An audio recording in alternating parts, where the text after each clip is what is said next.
কারণ সেখানে মানুষের একটা শ্রেণীর যখন আওয়াজ সরকার পর্যন্ত পৌঁছায় না এবং সরকারের মধ্যে মানুষের কথা বলার জন্য যে প্রয়োজন থাকে, বিধানসভায় গিয়ে পিছিয়ে পড়া লোকেদের জন্য যে কথা বলার লোক থাকে, সেটা আজকের দিনে সরকারে গিয়ে যদি আমরা দেখি সেখানে কথা বলার লোক কম।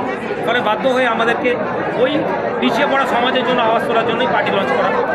মানুষ কেন আপনাদেরকে ভোট দেবে? মানুষ কেন আপনাদের কাউকেই মানুষ কখনো ভোট দেয় না, কিন্তু ভোট যখন মানুষ দেখবে যে মানুষ আমরা কাজ করছি বা করিনি, এবং আমাদের ইতিহাসের অতীতের ট্র্যাক রেকর্ড দেখলে দেখবেন যে একটা বৃহৎ সংখ্যক ভোট আমাদের সাথে এমনি আছে। আমরা কখনো কখনো সেই ভোটকে আমরা সুইচ করেছি কোনো বিশেষ রাজনৈতিক দলে এবং মানুষ তা পেয়েছে।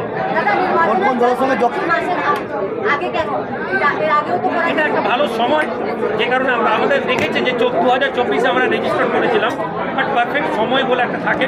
যারা পার্টি ম্যানেজমেন্ট করেন তারা এই টাইমটাকে মনে করেছেন একটা ভালো সময়। তারা এর আগে পার্টি উদ্বোধন করে ভোটে লড়বেন? এর আগে পার্টি উদ্বোধন করে ভোটে লড়েন? আপনি সাংবাদিকতা করেন, কতদিন সাংবাদিকতা করছেন? এটা খুব ভুল প্রশ্ন। আমি ব্রিফে প্রথমেই ইউনাইটেড সেকুলার ফ্রন্টের ব্যাপারে ডিসক্রাইব করলাম।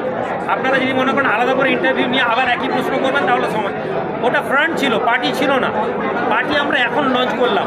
ওটা একটা মঞ্চ ছিল। ধরুন সিপিএম, তৃণমূল, সিপিএম, বাম, অন্যান্য দলেরা মিলে যেটা করছে। বাম তো কোনো একটা পার্টি না, বাম একটা অ্যালায়েন্স। ইউএসএফ একটা ফ্রন্টের নাম ছিল, যেখানে আমাকে আনা হয়েছিল। যারা ছিলেন তারা সবাই মিলে ফ্রন্ট চালাননি, তারা কেউ সরকারের কোলে অলরেডি ছড়ে গেছেন। আমার কাছে ভিডিও আছে, আপনারা পরে ভিডিও দেখে নেবেন। অন্যটার মতন আমাদের চিন্তা ভাবনা, সেটা সময় হলে বলবো। এখন পার্টি না না না না, মানুষ গুলাতে পারে, কিন্তু জেইউপি নামে কোনো রেজিস্টার্ড ইলেকশন কমিশনের পার্টি নেই এখন পর্যন্ত। আমরা একমাত্র 2024-এর রেজিস্টার্ড। এবার কেউ যদি টিএমসি নাম দিয়ে পার্টি বানায় বলতেই পারে, কিন্তু সেটা তো আর টেকনিক্যাল জায়গাটা তো সঠিক না।